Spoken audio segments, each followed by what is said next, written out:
of course. And that thing would be small enough to put in a suitcase. Yeah. Consider that. The tricky part, I'm not a builder like you are. The thing that scares me is he's using that bayonet closure. I mean, I'm okay with that, but then the drive shaft and the two servo linkages go through the body, and I'm afraid to screw that up, and then it's not watertight and all that. Well, he's not using an SD. Bob and everybody's covered watertight seals and running gear. Mm-hmm. Just be a careful student. Yeah. It's different when you get into that bayonet style. It's eloquent, but it is a lot different. I'm a big fan, obviously, of removable cylinders. I love being able to set them on the workbench and see everything that's going on inside, and then put it in the boat. But it's just a different way of going about it, different mentality. The flip side is, I was thinking, with the new motors that you're using, where those wet motors, that might be an option.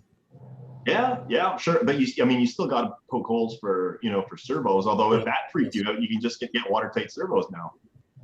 That exists? Yes. Yeah, they're IP67 rated. They're not cheap. They're about $50 a piece, but you can get them. Oh, never heard that. Okay. Yeah, High Tech makes them. Thank you. I learned something. All right, it's exactly 3 o'clock, maybe 1 minute before. Officially, DiveTrive gathering July 31st, 2021, 3 o'clock Eastern on a beautiful Saturday. At least it's beautiful here. Yeah, we're back for the first time in a long time. It's good to see everyone here. I know a lot of people are like, I really don't care about you, but I want your DiveTrive meetings to keep going. So that made me feel good. So at least we got that checked off. People were asking me a little bit earlier how I'm feeling. I wanted to wait because a lot of people obviously wanted to know. So I'm feeling good, really good. For the most part, the only lasting effect is I'm super tight through my stomach. They cut a big chunk out and then sewed it together. So it's tight like a drum in through that area, which is a little weird. It's still numb, can't feel my belly button. That's a little strange too. And I lost 15 pounds, which was also kind of exciting, but not recommended for anybody looking to lose a little weight.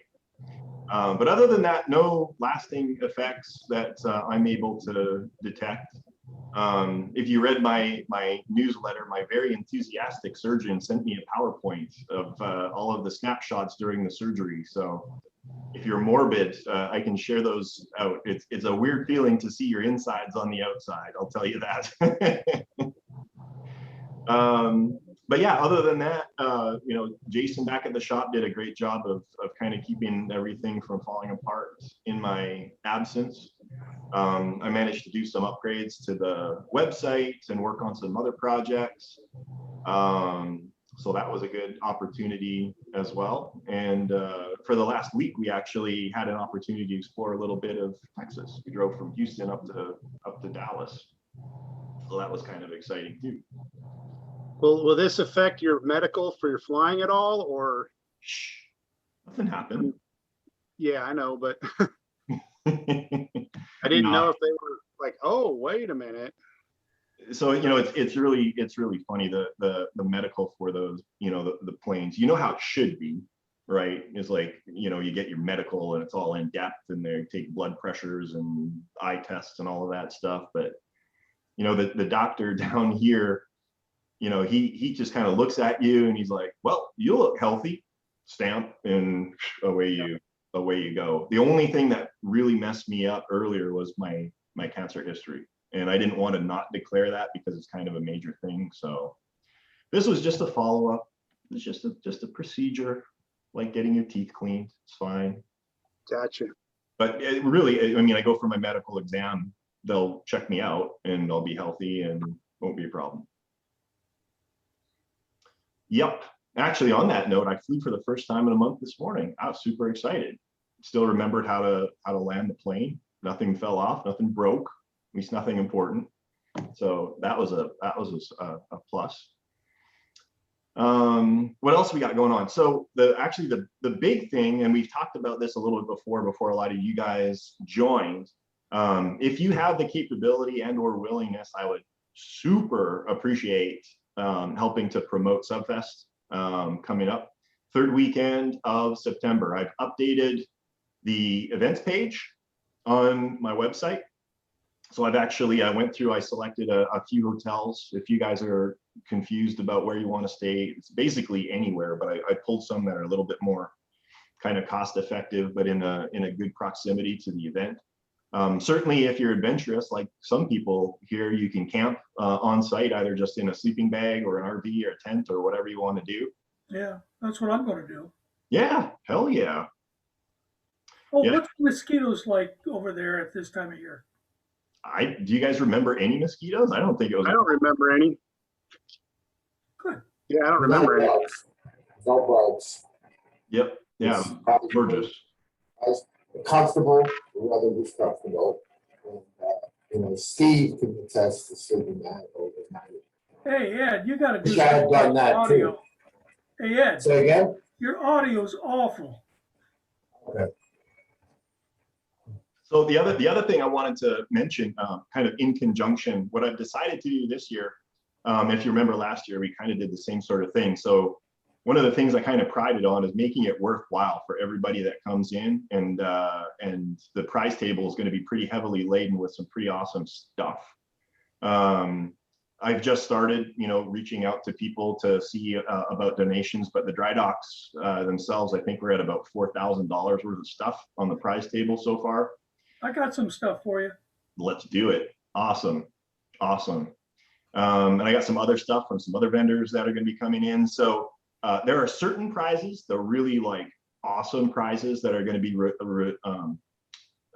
pulled aside, reserved for the attendees.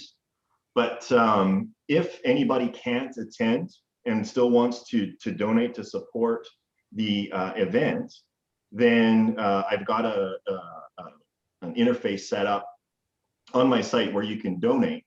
And when you make a donation, of a certain amount, you get an event T-shirt, and for every $10, I'll throw in raffle tickets for prizes.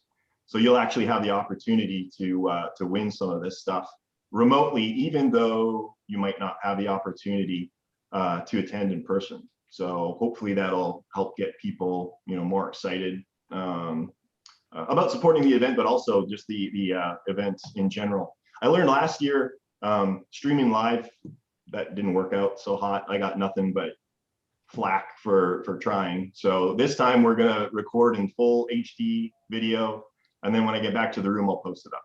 So it won't be live, it'll be quasi-live. It'll be like 8 hours old. So for anyone who wants to follow along with all the awesomeness, that will be happening. And I am currently looking into hiring a professional videographer to come out for the day on Saturday, so that we can make an event video.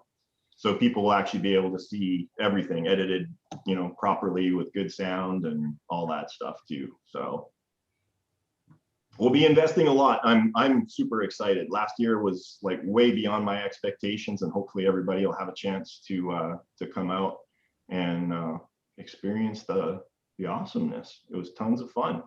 And it actually turned out to be a huge swap meet too. So if anybody has a sub for sale, and you can't go, give it to somebody who is. And if you're looking for a boat, it's also a great opportunity to pick one up. I came with a half a truckload of stuff and I left with a full truckload of stuff. So it's a good chance for you to pick up bits and pieces and all that stuff. The only other thing I'm going to touch on before I turn it over to you guys as a crew, because I'm sure there's a million updates, it's been long enough. I am exceptionally happy to report that my book just went into publication. So I got the notice 2 days ago. I got the chance to order my author's copies. I got 5 full free copies, and then I ordered some more. I got another 20 that should be coming to me. So I'll be bringing those to Subfest. As soon as the book is ready for sale, I'll have links on my website, but you'll actually be able to buy it from Amazon, both in paperback and Kindle edition. You'll be able to buy it at like Barnes and Noble and a whole bunch of other places like that. So super excited about that. Dave Merriman, I just want to give a little plug for him. He was exceptionally generous in sharing photos, information, and then he also penned a really cool section that I would not have been able to have done without his help. And that is sort of like they who came before us. If you're interested to know, sort of the pioneers of the RC submarine hobby and their backstories, there's a whole section in the back of the book reserved to that. So Not complete, but an attempt. and that's right. Yeah, it was as comprehensive as one could hope for. So keep a look for it. It's coming out soon. Very good. With that, I really don't have a lot of other updates, except because I know this question's coming out. When are the cylinders coming out? When are the cylinders coming out?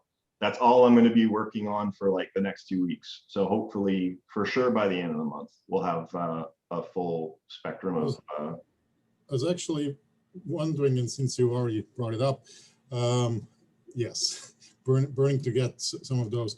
I know you have a backlog from back then, and so let's assume once you have your cylinders ready for production and all that, I assume you're going to deal with the backlog. Any chance that the people on this DiveTrive here, your members, might get preferred treatment to get the next batch? Well, yeah, of course. So I was actually smart, and I learned my lesson. I have not taken any pre-orders for cylinders. I basically told people, look, I can't help you. It'll be sometime in the future. So I don't have currently, I think with like one exception, any backlog that I am forced to fill before I start selling cylinders. So to your point, yeah, I think that would totally be fair for you guys on the DiveTrive to get first crack at the cylinders. Now, and I'll back up because I talked about this before. I'm going to be offering them in 2 formats. One is going to be a price incentivized kit version, where you'll get all of a box full of parts and some very detailed walkthrough instructions on how to put a cylinder together. And that'll be one price, a very low price. And then the other one will be a fully assembled and tested cylinder, which I don't recommend to anybody because then you don't know how your cylinder works. But it'll be available for those people with more money than sense. And if you want to pay a lot, and that's underlined, I'll be happy to put them together, test them, and send them out fully ready to go with all of your electronics and motors and everything all ready to go. So there you go. What does the kit mean? I mean, I think I'm able to put in my electronics and all that stuff, but the tricky parts like the seals and so forth, are you going to install that for everybody, or that's part of what we have to do ourselves too? It'll be part of what you have to do, but again, the thing that I've learned, if I can go into enough detail, and I may actually do a twofold. I'll have written instructions, but also, and maybe I'll just do a full-fledged video instruction step by step, so you can actually watch from beginning to end everything that you need to do and how to do it. If you can't do it after watching that video, you really shouldn't be building subs, because it'll be that simple. That's my opinion anyway. And the good news is that video will be out, so you'll have a chance to watch through it front to back before you buy. So you can be like, no, this is over my head, or absolutely, hell yeah. Okay. Yeah. And it uses a different style of seal where the body will actually stay in place now, and the only thing you replace is the cup seal. So that maintenance aspect is going to be super easy. I'm excited about it. I'm very apologetic it's taken this long. And again, shout out to Dave, because while I'm calling this my cylinder, it's all built upon his back and the backs of those who came before him. So I've shamelessly stolen all of the best ideas and put them into my design. You're approaching the 1-year anniversary on this. Yeah, sure. Well, has it been that long? Yeah, I guess. August. Thank you for keeping track of that. That made me feel awesome. My pleasure. So are you going to have a snorkel head like Dave had, or are you going to go with something different? A snorkel head valve. So it's going to require some more testing. And I had in a previous DiveTrive video, I had shown this. So rather than a mechanical snorkel intake for those of you sadistic bastards that want to have full static dive to the bottom and stay there diving, there is actually going to be it'll be a snorkel valve, we'll call it that way, but there's no moving parts. It actually utilizes an air permeable membrane. So it'll allow air through, but it will not allow water. And the design is such that actually, even if a drip or two were to find its way in, that's isolated, and the pump will actually extract it when you blow ballast. So I'm pretty stoked about it. If it works, awesome. If it doesn't work, then everybody gets to do snort style diving, because I will not, at that particular release point, have a snorkel valve included. So is it going to fit in the sail or not? Is it still that big one that you showed that you're going to use that will not fit in the sail area? Well, now you say sail area. For anybody who has any In the sail. proper sized boat with a real size sail in it, it won't be a problem. But for you masochists that like little baby boats with 1/4 inch wide sails, it'll be a problem. Yeah. What, like a 196? I'm going to say they're probably about 3/4 of an inch wide. What's the problem? Bob, I got a question about those permeable. Can you hear me better now, Dave? Much better. That is a serious Cool. microphone. Yeah.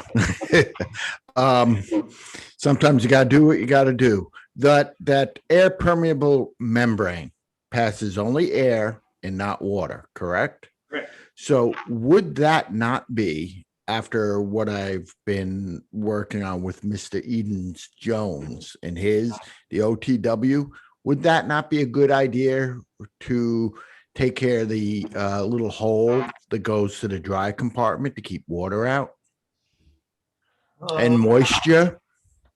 You could. I mean, I suppose, because realistically, Does it hold up to a significant differential pressure? Yeah. in that OTW system, though, it's actually equalized pressure, because it's vented, so the entire cylinder remains at universal pressure throughout the whole thing. That's the vented OTW system. They pokes a little hole in the top of the tank. Yeah, And I understand. And it discharges this air back into the dry spaces. But Mhm. there's no communication with atmosphere. No, it's the entire cylinder is sealed. Yeah. Okay, all right. And there would be a backup, because that thing has, if I understand, electrodes as water sensors to stop the pump.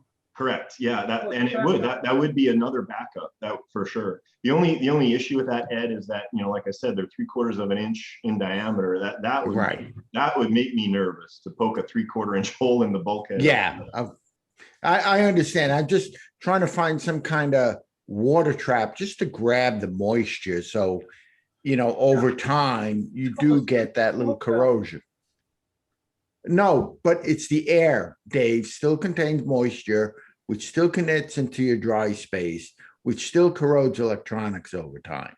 I see it as evidence on this motor of that pump.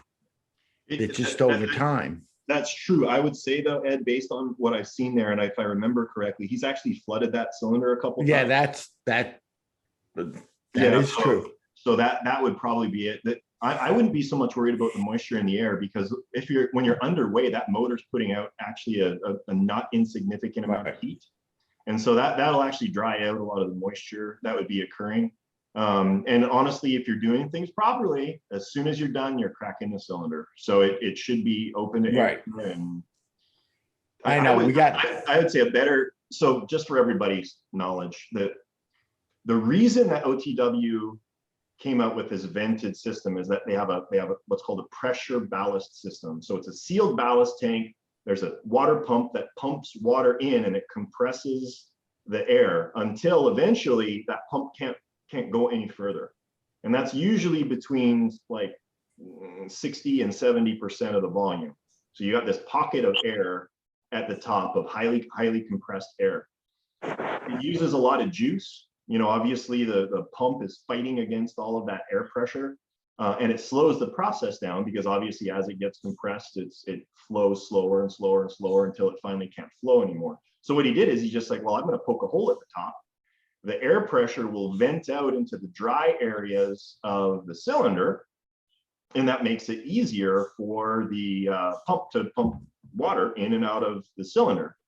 The drawback is if the probes that are designed to shut the water pump off fail, that water goes happily up into the hole and flows into the dry parts of your boat. You know, similarly, if for whatever reason your ballast tank is full and you dive at a steep angle, the water will flow over and into your boat. And if you ever ship and or transport your submarine, you can never get all the water out of that tank because it's sealed. So if you ever ship it or transport it sideways or at an angle, the water will flow into the dry compartment of your submarine. So a little bit of a drawback. It just requires a little bit more, you know, preparation and foresight on behalf of the owner.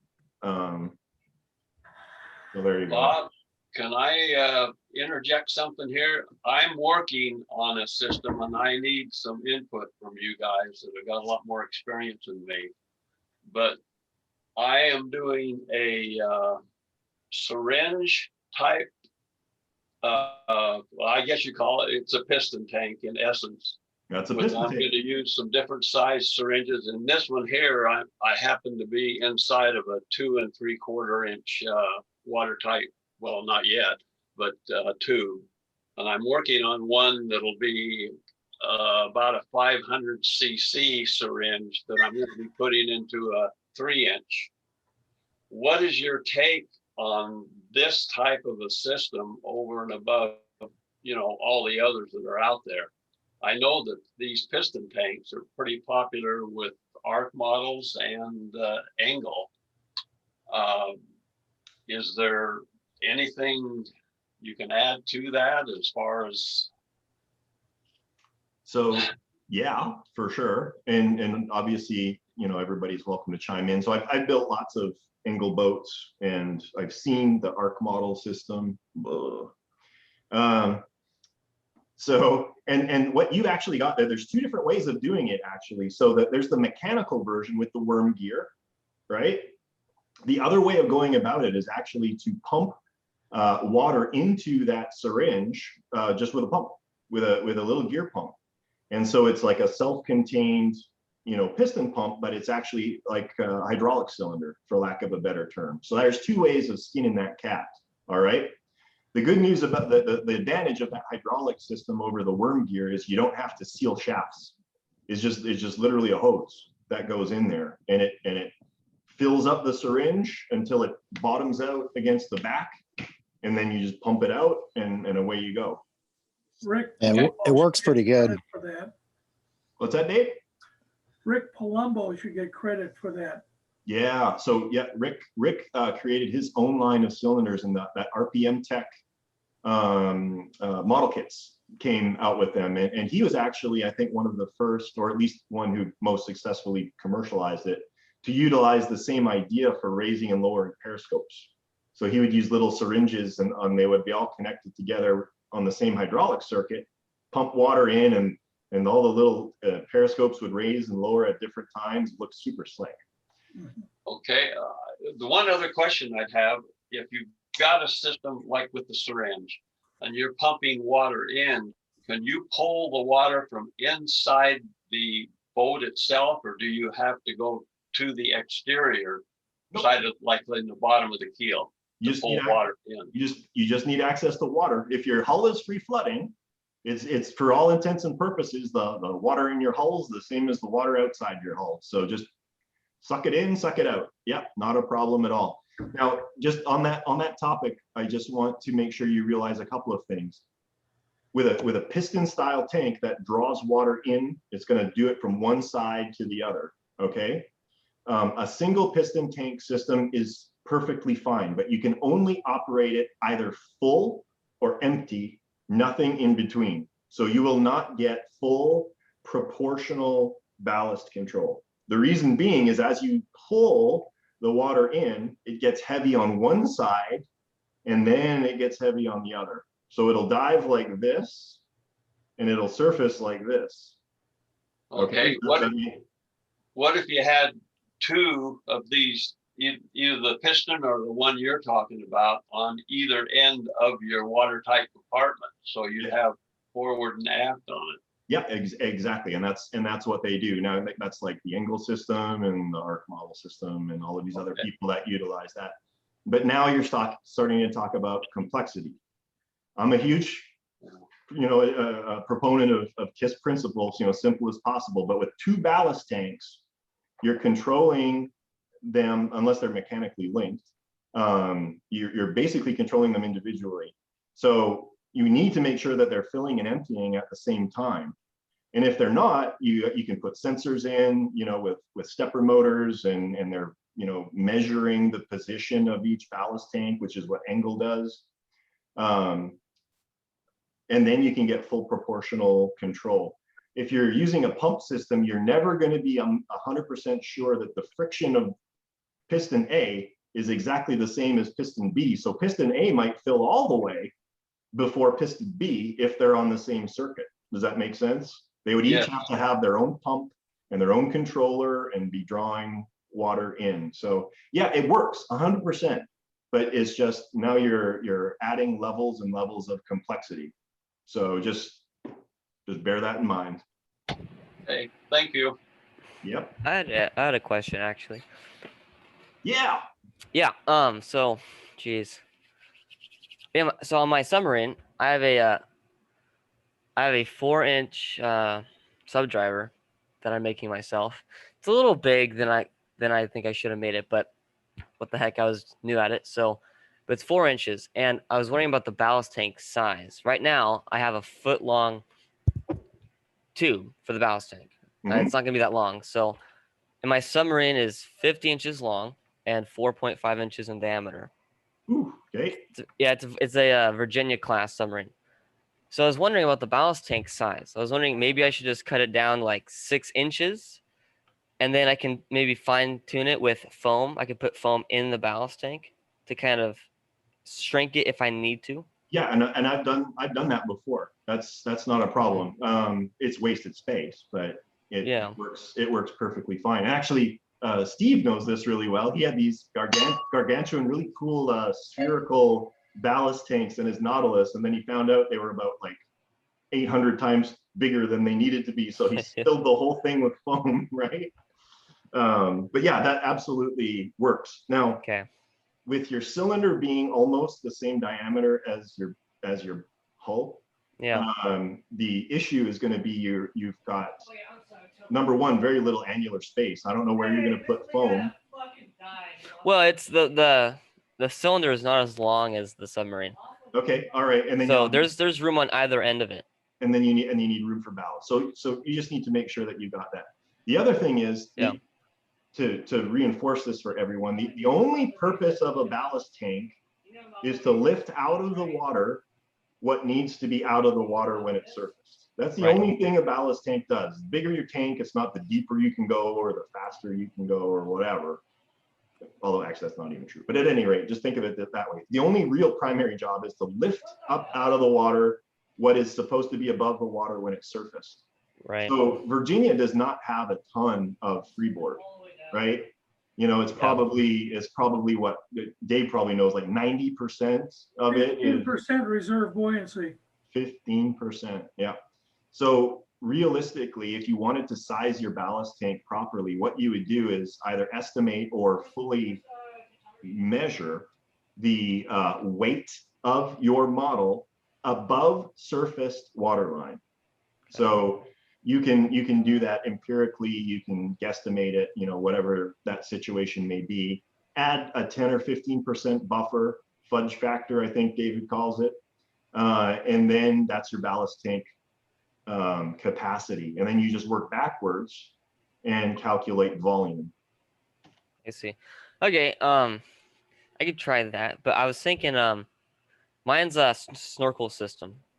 Okay. And yeah, and I was wondering, so I have the little air pump, the bigger one that you sell, and on the site it says that water cannot, when the pump's not working, water will not freely go through the pump. That is correct. It will. It will go through Yeah. the pump. Yeah, it's not. It's a little diaphragm pump. It'll move air and water with the same facility. No, I'm sorry, I misspoke. It does allow air, but when it's not running, when the pump is not running, can water push its way through the pump? Not It's a, got not a little, diaphragm. yeah, it's got little valves in the Okay. pump. Okay, good, because I do not have a Check valve. I don't have a valve that stops water from entering the snorkel. No, the diaphragm pump, it will not pass water unless there's a great big differential. Don't worry about it. Okay. Okay, cool. And then one last thing. So electronics, right? So I have the Vex remote controller and the receiver that goes along with it that Bob sold. And I was wondering, when you plug in the electronics without turning the remote on, the servos go kind of crazy, right? Right. Yeah. Yeah, they go kind of crazy. So when the submarine dives, because it'll be able to dive, when it dives under the water and loses connection because you go too deep, the servos will also freak out, right? Mm-hmm. Okay, so how do I stop that? Because if they freak out underwater, they could break something or they could really stress themselves out down there.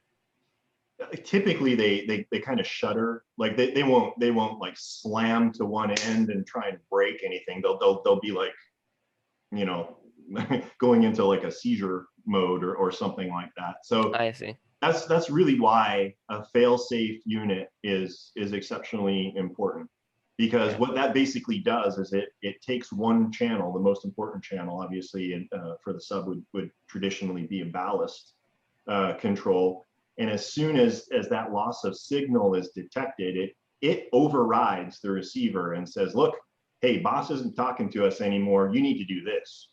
And so it fully controls the ballast system and brings it back up to you know, the depth that you'll be able to regain control again. Okay. Let me inject for a moment here. Bob, the receivers that you provide with the VEX transmitter, they have, the receivers have the ability to be programmed for fail-safe positions, right? I don't think so. Okay. No. Because that's a source of problem. If you have a receiver that has that ability and you then put in an external fail-safe, you could get these things talking to each other and you'll get a lot of chatter. So that's something to know about your receiver. Yeah, it's those receivers are really about as simple as you can get. They're just simple single conversion. I think they're PPM receivers. So well, that's fine. It's not the front end of the receivers. It's in the chip. When they I would say most receivers, modern ones, if you will, manufactured since 2005, are programmable. And you might be chasing your tail here. Find out if you can program that receiver or not. Okay. And that might be the cause of your twiddling. he's going to ask me, and I have no idea. There, I headed off an email. Right. So to back it up, what Dave was talking about. So I also sell the 2.4 gigahertz radio systems, and those are all the computer. And those are the most, besides the fact that you can't fully dive, they're the most epic things ever. Like in a loss of signal situation, you can individually program what happens on each and every channel. So for example, when I build my 2.4 gigahertz boats, I program it so front dive planes are full rise, stern planes full rise, throttle to 30%, blow ballast. I can do all of that, and it's all programmed in, and it doesn't need a separate fail-safe unit. It's like super cool. Right. I was thinking that once my submarine loses signal, it will just slowly rise back because it's going to be just slightly positively balanced when the ballast tank is fully flooded. Okay. Because now, I don't have an emergency blow system. All right, stop right there. Okay. Your boat is trimmed in submerged trim to be slightly positively buoyant, right? Okay. Only a portion of the sail will project into the air. Yes. Yes. All right. As a submariner, box compression. The deeper you go, the more the hull, all the dry spaces are stressed. They reduce in volume, therefore they displace less water. And as you go deeper, the boat gets heavier and heavier. Hello, Thresher. So your boat that was floating near the surface at 10 foot, if you lose signal, sinks and rapidly accelerates on the way to the bottom. Okay, I have to look at that. I plan on testing my submarine in a pool first. Yeah. So if anything like that happens, I can just jump in and pick it up. Well, that FYI is for you guys operating in lakes of unknown topography. Yeah, Dave is right. Lake boats, gas backup. It's almost mandatory. Maybe Or my you will go second version, swimming. I will. My second one, I will have a gas backup. We'll see. Propel is really hard to find right now. Yeah, you were talking about that. That's super. Steve, did you get that can of Propel? I did. Thank you very much. And the source that I had ordered some from that said it was back ordered until June, they still haven't heard when they're getting it in. Yeah, it's getting hard to get. So Steve, did you try Posh? that's what I got from Dave is a can of Posh. Posh is at Hobby Lobby. Yeah, Hobby Lobby. I never had trouble I getting looked on Hobby Lobby's Go to website. They're Hobby out of stock. Lobby, and they keep Posh locked up with the airbrush stuff. Yep.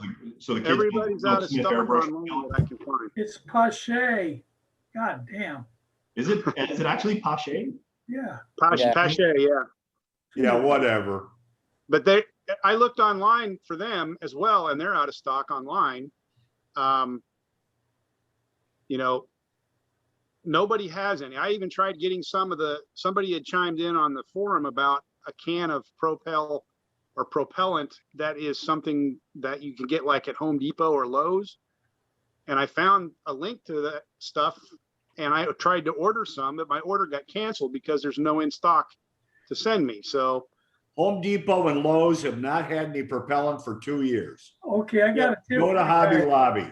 I got a tip for you. Wait, Try Caswell. okay. Because I know he got, on my say so, he had a couple of pallets of that stuff.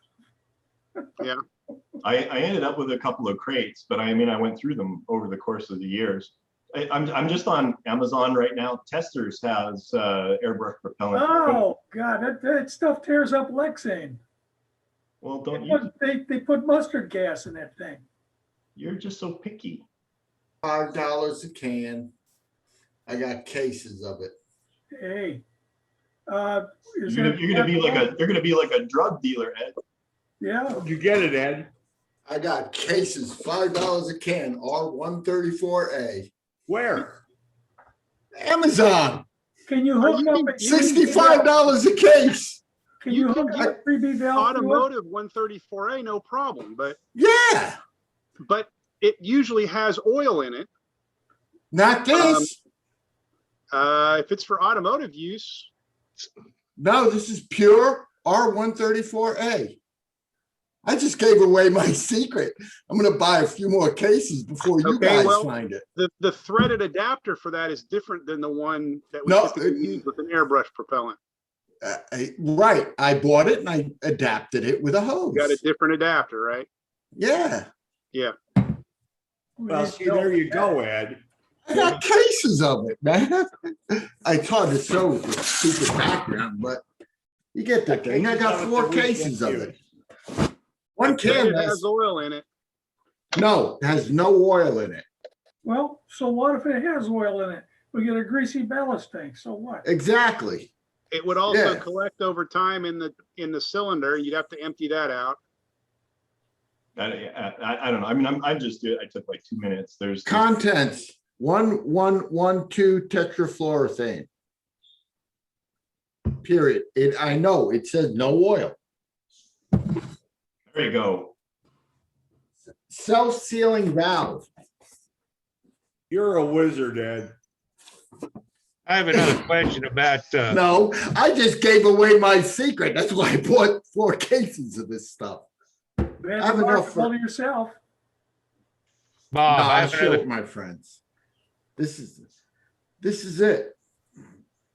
Bob, I have another question about your new WTCs.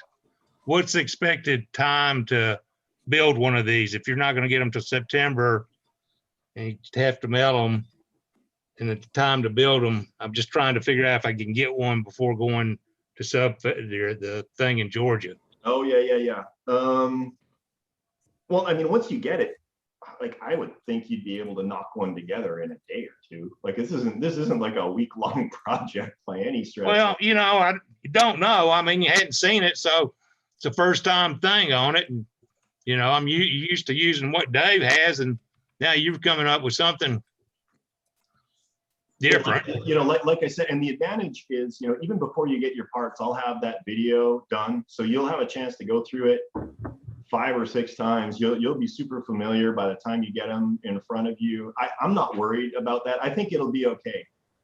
It might be tight, but I think you can probably do it. What was the size again? It's 2.5 inches, you said, right? No, the first ones are 3. The reason I did that is because, you know, of the, you know, like larger 96 scale boats and 72nd scale boats and 48 scale boats and 32nd scale boats, those are going to take up 80 to 90% of the market. So that's what I focused on. So it's a 3-inch diameter cylinder, and it'll have options for either a 3, 3.5, or 3 3/4 inch ballast tank. So those will take, you know, basically every boat from, you know, 4 feet to 6 feet in length, and that's a lot. Next one is going to be the 2.5s, because then that's going to cover, you know, the 72nd scale boats like the Gato and Type 9 and the Lindbergh model, and, you know, the Blueback and the Kilo, and like all of those other boats. I'm going to make one more comment, just to make sure you guys know. This is gas, the brand name. It's a Johnson, just so you know that, okay? And it's $6.49 at Walmart per 12-ounce can. I think it's $25 for a 13-ounce can of Propel. There you go.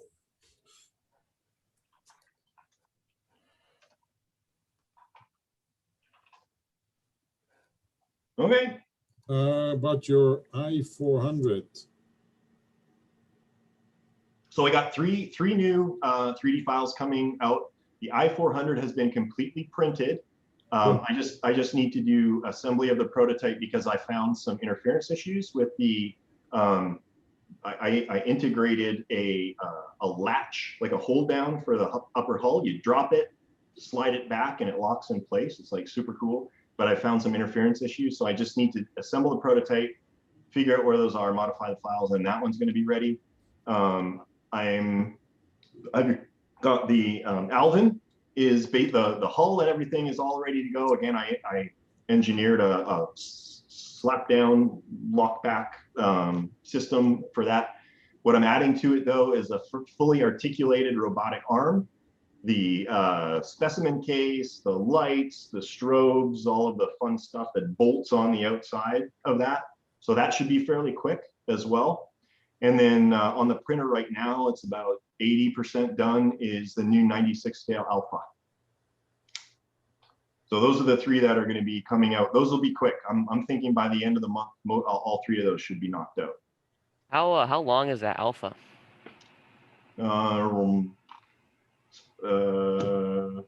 Good question. It's what? It's like about 4 feet, isn't it, Dave? At 196? Yes. Oh, no. Oh, I'd say it's about 33, 35 inches. Oh, now you're going to make me. I'm doing one right now. That seems really tiny. Let me look. You're making me look now. At 196, the thing was about the same size as a 196 skipjack.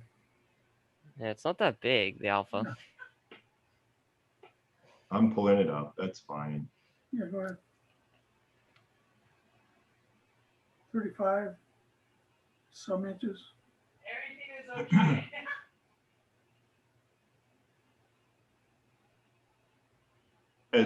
Ed sending out the link and everybody's like frantically clicking on it. Okay. Does this pull up yet? Okay. Open recent 96. I think we should run their ship to the ground.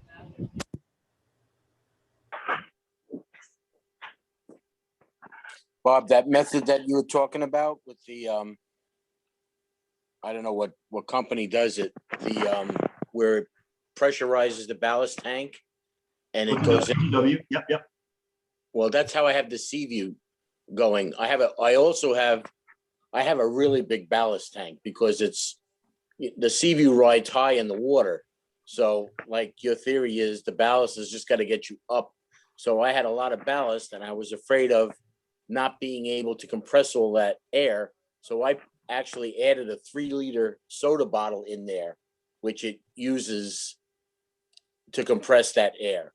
And since the volume doesn't change, it doesn't really affect the trim that much because the volume is the same, whether it's empty or compressed.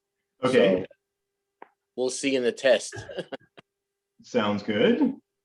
So I would recommend a diver's bailout bottle rated 3,000 PSI and using a Williams regulator or something like that to get it down to 30 PSI. Yeah.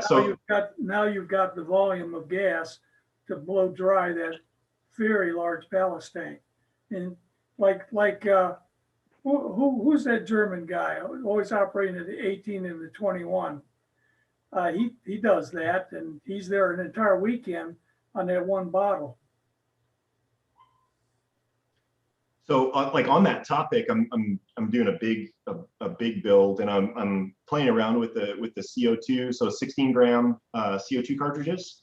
So they're super cheap. You can get like a box of 10 for like 20 bucks, and the regulator is $50, and the solenoid is about $45. So I'm for big boats, I'm experimenting with that. You get about 8 liters of capacity out of one little tiny 16 gram CO2 cartridge.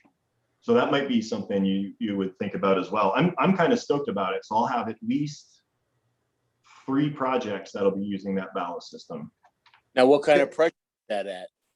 Oh, it's at like 2,000 PSI, but the regulator drops it down to anywhere from nothing to, I think, maxes out at 50. CO2 at room temperature is about 800. Right, Yeah. 800. Bob, what is this again? The regulator? Is that paintball gun stuff? Williams regulators. They made them for the NASCAR circuit because those guys in the pit crews are using pneumatic tools and portable tools. And what they do is they have a big ass CO2 bottle made up to a Williams regulator, which is a single stage regulator, which I think will take it down to 15 to 30 PSI. You can set it. Right, that's good. That's Look for good. Williams. Williams. You're the man, Dave. Goddamn right. And Bob said there's also a solenoid that you can get with that. It's just a solenoid valve. You know, because Clifford. yeah. Well, I don't know about those. I've had nothing but problems with these Clifford valves. I don't know. Can't use them with propel because that stuff will gobble up the rubber elements. Yeah. With CO2, it's fine. Yeah. I'm repairing my ballast tank for the 3rd year in a row using the Clifford mouse valves. They corrode. Water backs up into it, you know, from being at depth, and they rust, and I'm done with them. Good old Schrader valves from now on. You'll never go wrong. Mechanical Schrader valve. Power valve. You know, talking about the high pressure of pre-charged air, there are lots of pellet rifles and I think paintball guns that use the pre-charged air.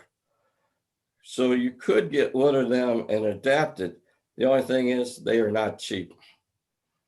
An air gun costs more than a firearm.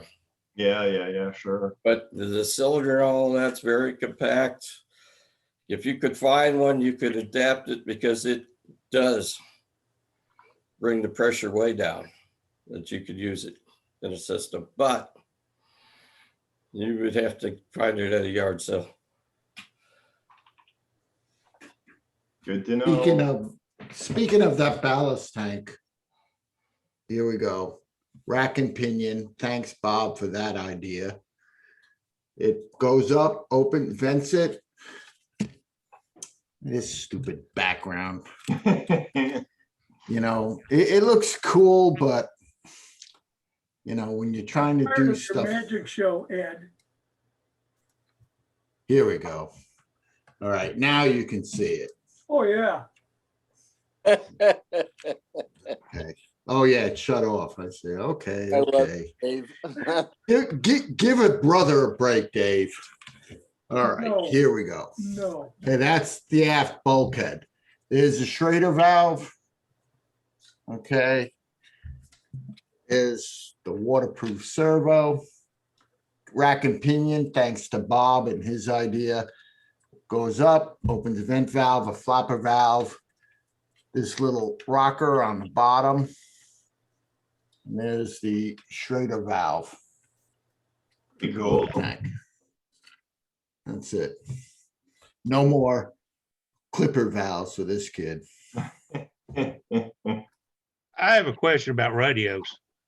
What's the difference of running in PCM or PPM? I know. Not a bit of difference. What? Not a damn bit of difference. As long as your receiver and transmitter are compatible, it doesn't matter how the code is handled. Okay, so, and like a Fatah radio, you can actually program it on a fail safe to do stuff in PCM. Okay. Okay, and that's just my question. I just never, it seems like everybody was using PPM and I've never tried PCM. Can I answer that? Because I happen to know a lot about that. Oh, okay. Sure. So I've been using PCMs on subs a lot lately. And there's a really big plus side is that they have a fail safe for every channel. So you don't, earlier in the conversation, we were talking about those jittering servos when you lose radio signal. Most receivers do that. PCMs don't. So you can set the fail safe for every channel to move to whatever position you want. So when you lose signal, it goes there. Normally that would be obviously below ballast. But if you have lights on your sub or something, you would probably want to turn those on. And the only downside is that there's no time limit. I mean, it doesn't wait 5 seconds, then turn them on. As soon as it loses signal, it's blowing ballast. Yep. That's for the aircraft guys. Yeah. So you don't get, you know, like the sub safes that Subtech used to make, they wait for 5 or 7 seconds before it blows ballast. And, you know, with the sub, we're quite frequently losing signal for just a split second here and there. And when it does that, it will instantly go to all those fail-safe positions. But the good news is the second it gets signal back, it turns them all off, right? Yes. Yes. Yeah. So because most ballast systems are kind of slow, you don't even notice that it's started to blow ballast because it's right back on again and you can just blow it back out again. Okay, thanks. Well, having run 2.4 for several years in both 148 and my 196 scale boats, the 196 scale boat with that narrow, realistic NavSat mast, I only got about the length of the antenna, about 1.25 inches. So I have that narrow, and if you get a good down angle and can't correct in time, you're losing it and it's blowing the tank. And it happens, you get wavelets over, and I'm telling you, from practical experience, you do need that delay. Like my 148th scale boat, I have a 9-second delay. Okay, because when I do lose it, I stop the shaft, and she goes, both fair waters and stern planes go to full rise.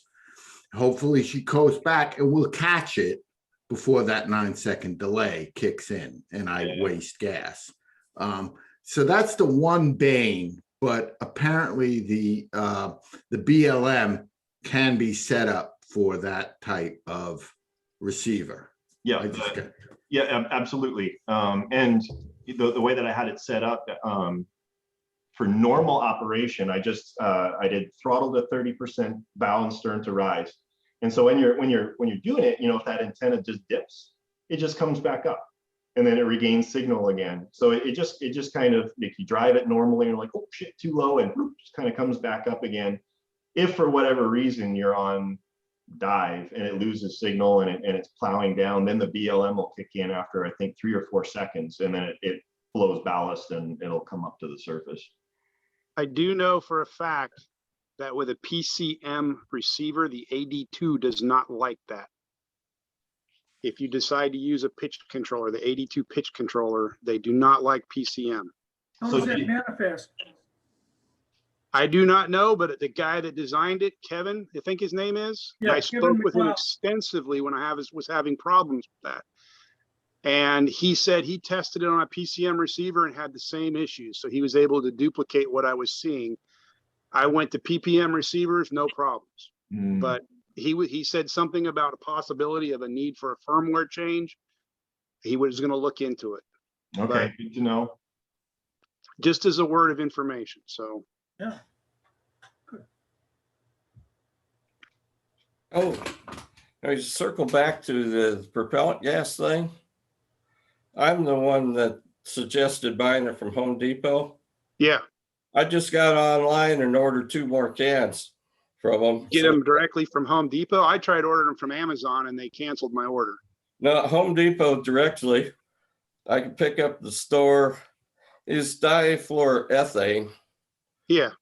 And for what it's worth, I sprayed it at some acrylic and it didn't seem to affect the acrylic. But That's- it's not perfect because here's the size of their can for, I don't know, well, 2 cans are $13. Here's the size of a can of Propel. Yeah. Well, it is more expensive. But I think the threads on the top of it are the same size as the adapter. Yes, I've used it in my subs here. Yeah. And I find, yeah, I just, maybe if I had tried to order from Home Depot, I'd have got it. But I kind of figured, hey, if Amazon can't get it, I don't know. They're funny about some things.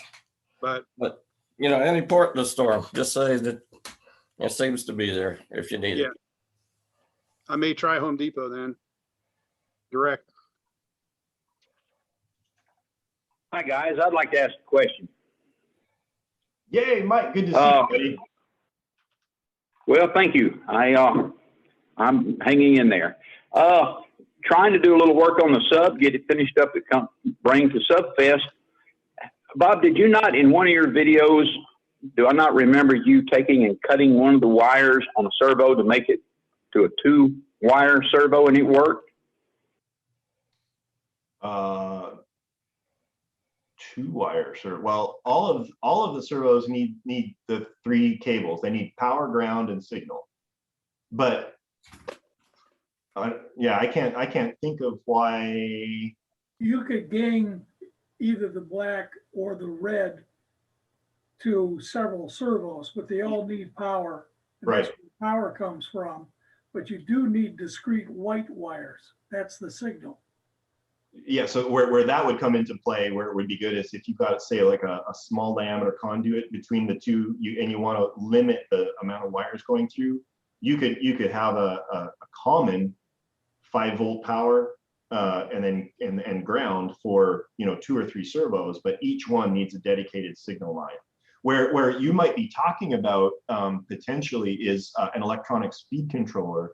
If you've got a standalone battery eliminator circuit, in that case, if your speed controller has a BEC and you're running a standalone BEC, that's not a good plan. So you would pull, disconnect the red wire from the ESC because it's getting power from the main 12-volt battery or whatever, and then you would plug that into the receiver.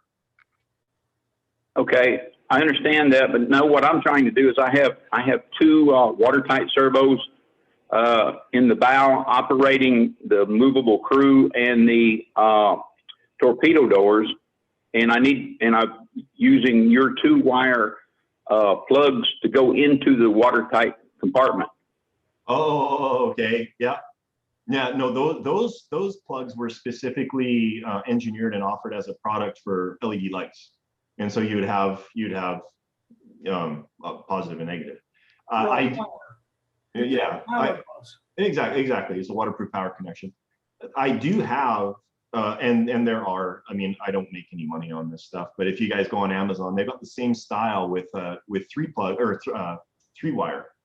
So if you wanted to make a waterproof connection, you could. The only thing about that is, you know, the plugs are like 1/2 of an inch thick and you need 2 of them, you know, so you're talking about 1.5 inches of real estate on the front for 2 servos.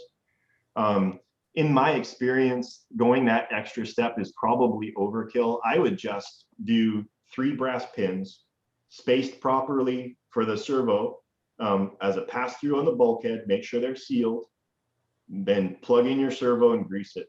And yeah, maybe you'll get a little bit of corrosion on the end, but we're talking about 5 volts here at super low amps. You know, we're not putting a ton of power through. It's not going to corrode through in like 10 minutes or anything like that. So just simply plug your servos into these little pins and smear a little grease on and you'd be good to go. Okay, thanks. I appreciate it, buddy. Thank you all.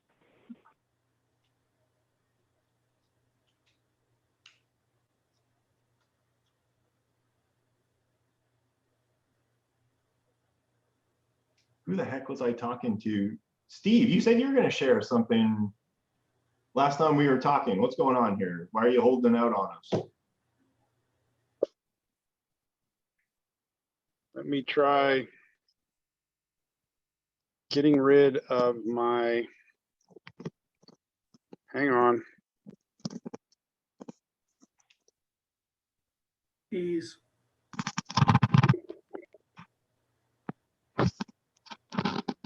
Okay. I made it. Can you see that? I can see that. That is huge. Okay. This is the 1/6 C Hund that I've been working on for my friend Daryl. And I finally got it finished and brought it to him this weekend. So he's going to take it from here and finish it and try to get it outfitted and all. Behind it is, I think, like a 1/4 scale llama helicopter. Mm-hmm. He's into big stuff. MiG-15 fuselage. He's working on a plug for it. There's the big F-16. He's got a BAE Hawk here in front of it. He's got all kinds of stuff. But anyway, being down here at Daryl's is like being a kid in a candy store. Yep. And he has got a full-on lathe. Nice. The big one. Okay. Nice. And a milling machine. Holy cow. Bridgeport. That's Yeah. just showing off. All the tools, everything. I mean, he's got a full machine shop here. He can't, there's probably nothing I can imagine he can't build. Wow. I've been in that shop and I'm not exaggerating when I say his shop is probably more square footage than his house is, which is above this. So he's into big scale stuff, definitely. And he had wanted for 15 years a large C Hund. He made an attempt to try to build one of these a number of years ago and ended up giving up. But I decided I wanted to go ahead and get him this. He's done a lot to help me out. And so I started printing this back on the 18th of April. And 15 spools later, here we are.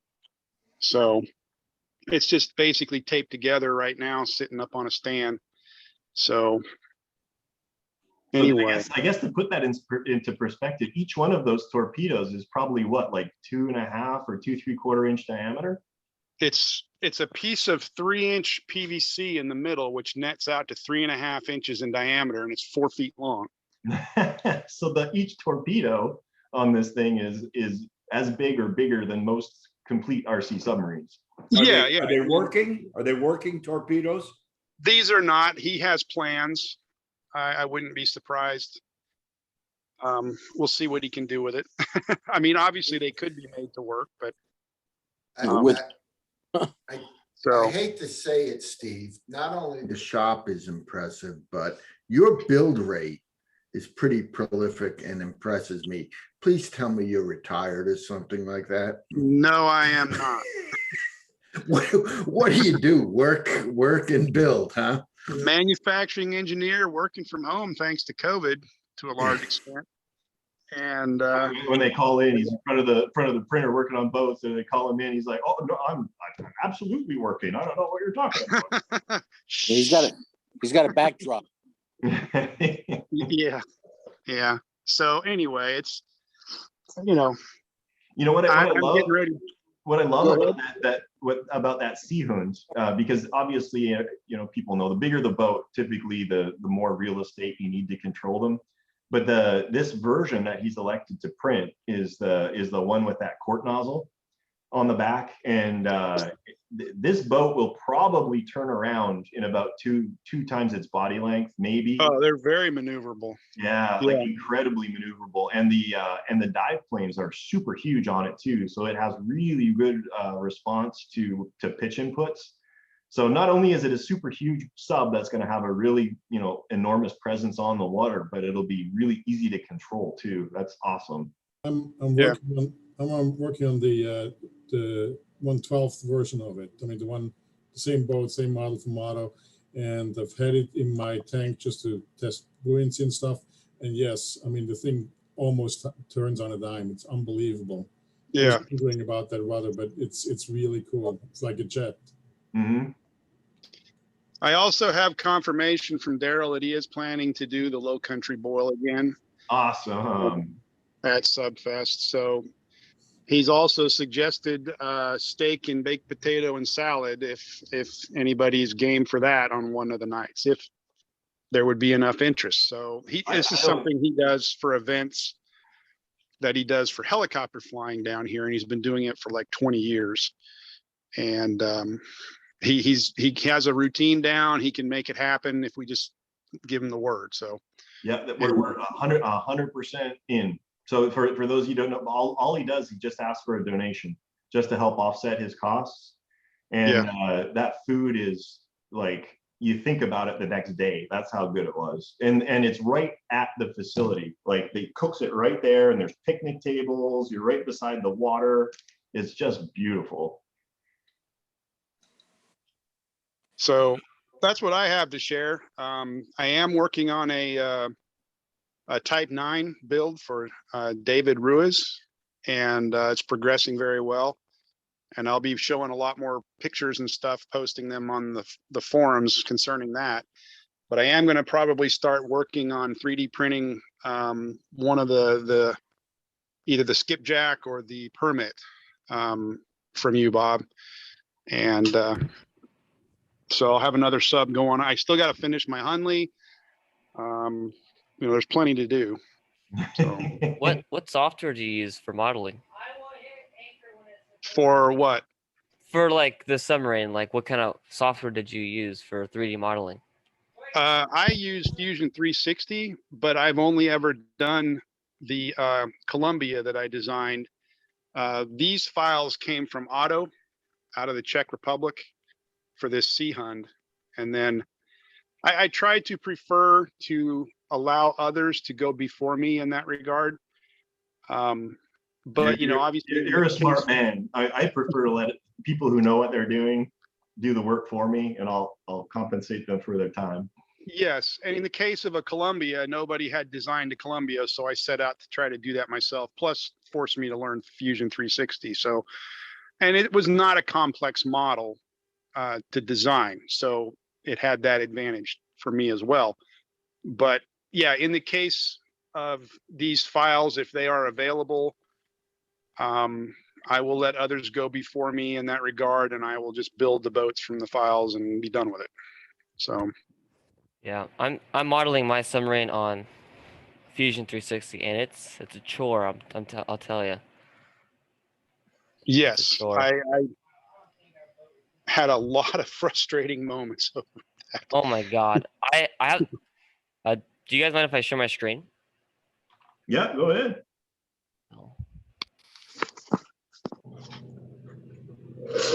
Let's see here. Share screen. I think you disabled the share screen actually. What? Yeah, I click share screen. It says host disabled participant screen sharing. It's because you guys Yeah, are it's true. crazy. You don't trust us. That's what it is. He doesn't want all that free porn going across. All right. All right, go ahead. Oh, there we go. Okay. So this is my 190th scale Virginia. Can you guys see that? Yep. Cool. Nice. So yeah. Oh geez, I gotta minimize this. Yeah, and I don't have the conning tower is one of the last things I gotta do. But one weird thing I've been having is, you see how I use the embossing feature to put these little squares on for the VLS tubes. Mhm.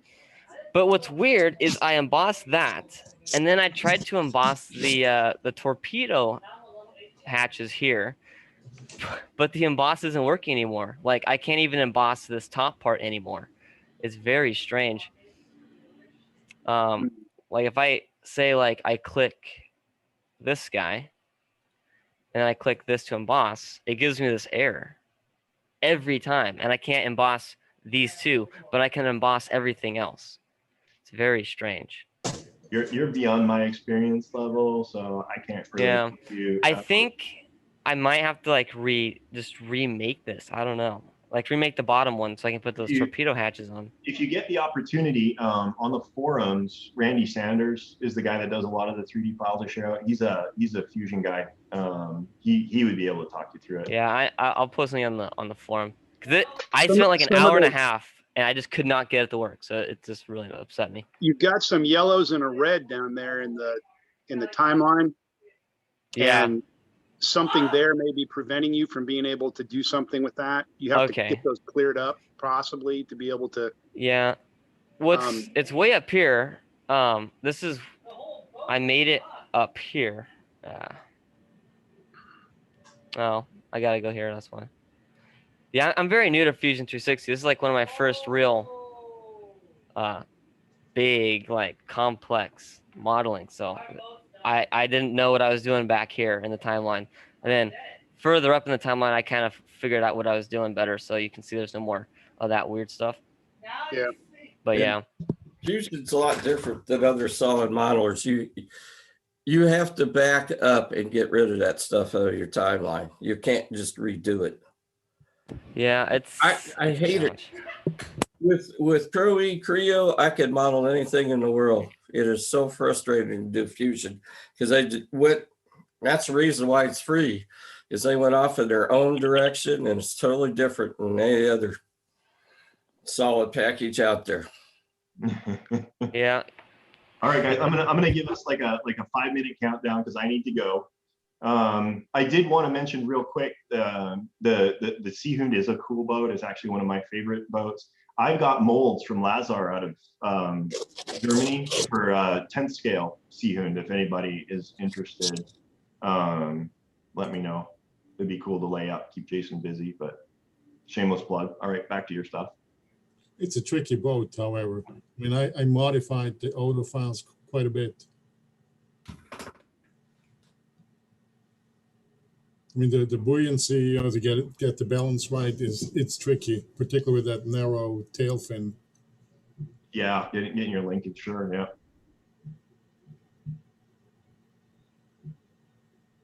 All right, last chance to share out. 4-minute countdown. I got a question for Bob. I'll try. Well, this is a real easy one. On the video you posted a couple days ago, you had that Surkoff French submarine. Oh, Surkoff, yeah. But it wasn't one of the ones from the Australian guy, or was it? It's not on your website. Oh, no, it's not yet. And I just haven't listed it, but I mean, I certainly can. So it's an OTW hull that was actually built originally by Dwayne Hill up in Canada. He is like a super prolific and very, very talented builder. I just took it in and I did a little bit of pizzazz and paint and weathering. It's all set up with a swiveling cannon on the top and everything. It's like super cool. All the linkages are run. It just doesn't have a dive system in it. So I mean, if it's something you're interested in, we can hook up off site. I just haven't gotten around to listing it.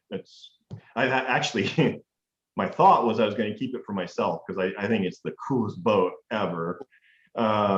And so I've actually, for probably a year and a half, I've had it on display in my house. So I finally got around to bringing it to the shop and acknowledging the fact that I'm not going to get around to building it, unfortunately. So I'll let somebody else enjoy it. We'll talk about that one. So All right. here's another question for you that I asked on the forums and nobody answered. You might be the only person that knows. This is a Engel 212. Yep. So I know you did a video review of this. The periscopes and the masts and things that come up, they seem like they're backwards to me. The pressure inside the hull when you blow on this hose, they go down. That's backwards. Yep. So what is it supposed to work the other way around? Did yours work the correct way? Yeah, it did. That's weird. So just so everybody knows, it's actually a slick system. So the Engel has a piston tank. When the piston tank draws water in, it pressurizes the cylinder. And all Engel did is they attached a little hose to it and used that air pressure to lift the periscopes. So when you dive, sucks in, water pressure, the air pressure increases, and the periscopes lift. That's backwards. You know, when you dive, you want the periscopes up, not vice versa. So what's backwards? I don't see how this could be put together any other way. Are those spring loaded? Mine weren't spring loaded. There's a spring. When you blow air pressure into it, this little piston cylinder here pushes down and they go down. And then the combination of the spring and the vacuum, when it goes the other way, they go back up. I mean, I have to take a look at it, but Can you flip that item around 180? is there a, No. And even if you flip the cylinder around, it would still be pushing on it, not pulling. Right, yeah, I hear you. because the air pressure increases, which is what you're doing, and you're blowing on it, and it makes the periscopes go down. No, Yeah, that's I cannot figure this out. And there's nothing in the instructions that explains it. They just are, they work perfect, but when you dive, they go down. And when you Have the surf it, cylinder pushed on the other side of the fulcrum. that's what I was thinking, but there isn't any way to easily move that. It would take a lot of re-engineering. And it seems to be built correctly. I'm wondering if Engel got it backwards. Has anybody ever had these work the correct direction? yeah, the one that I had previous worked fine. That's kind of a Maybe major it's an thing. option. You'd think they would have caught that. Yeah. I could not tell you. And you know, I guess without kind of being there and looking at it, I don't know that I can offer much in terms of, you know, input on changing it or re-engineering it. But yeah, that's super interesting. Well, The only way you could change it would be to attach the hose to the other end of the cylinder. But that, I mean, that's like no, that's still expanding the cylinder, so it's still going to push the same way. So Dave was right. You got to change the fulcrum point. That's the only way to do it, but it isn't any easy way to do that. Yeah. Without, I don't know. Doesn't matter. That's why we call it RC submarining.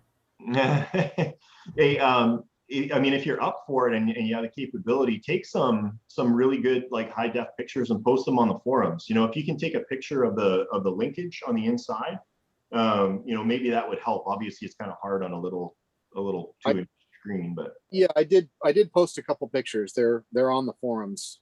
Oh, in the help section. Oh, I didn't see which on the Drydocks forums. Yes. Mm-hmm.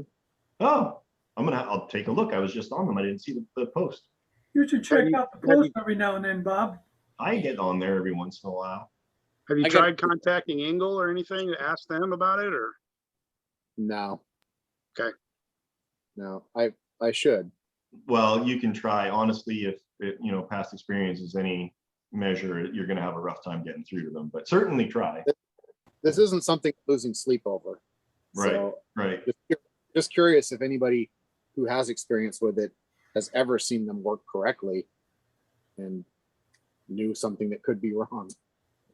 So if you were to, just a sec, if you were to, no, because it would just pressurize again. I was going to say if you you hooked it up when it was, if you hooked it up when it was in, no, there'd be no way to do it. Never mind.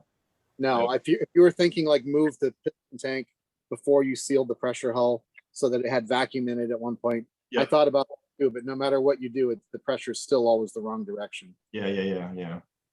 Plus at times, then you would have vacuum in your pressure hull. That's probably not. As opposed to ambient. Yeah, exactly. All right. I have a quickie question before you sign off for Bob and Dave, if you can hand. You were saying something about the servos. I could gang the red wires and the black wires together and just run from the receiver out to each servo, the white wire. Yeah, so the receivers typically, they have a universal power bus. So all of the outputs are all shared. So it really doesn't matter if like one servo is pulling, say, for example, the maximum 2 amps, or 4 servos are pulling 2 amps. It's kind of whatever the most is. So just bear in mind, you don't want to run 25 servos, Right.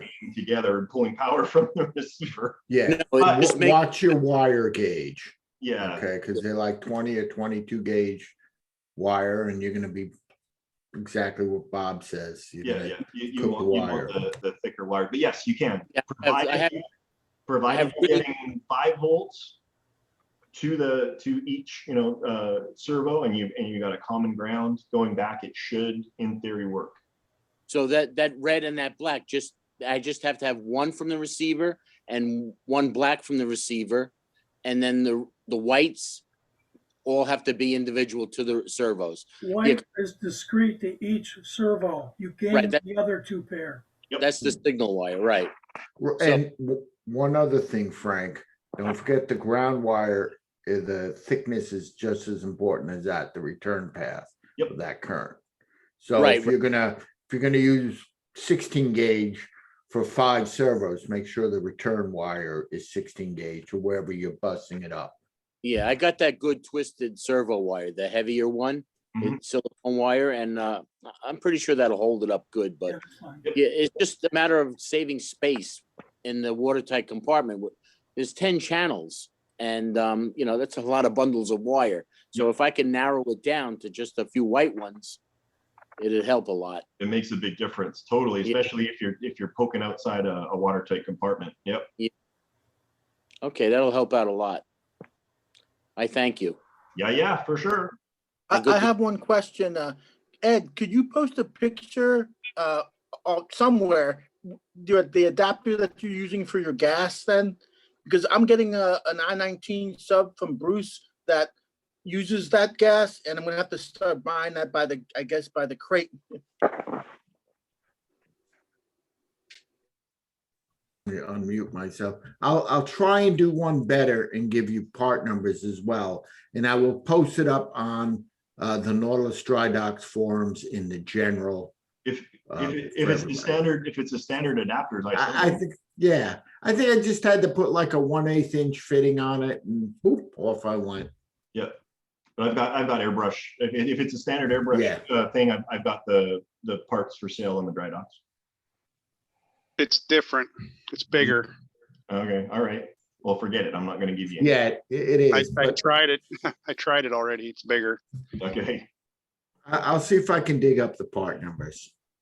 All right. I knocked it together 1, 2, 3. Yeah, I'm a little upset that they didn't have that thing at Carmel. I was supposed to pick up my I-19 from Bruce there. Oh, yeah. Well, that's the way it goes. Unfortunately, we're living in crazy times. But all right, guys, I gotta go. We need to save stuff to talk about for next time. But we're back to our regular 2-week meetings, so we will let y'all go. Have a great weekend. You too, Bob. All right. Nice to see you back, Bob. You bet. Thanks a lot.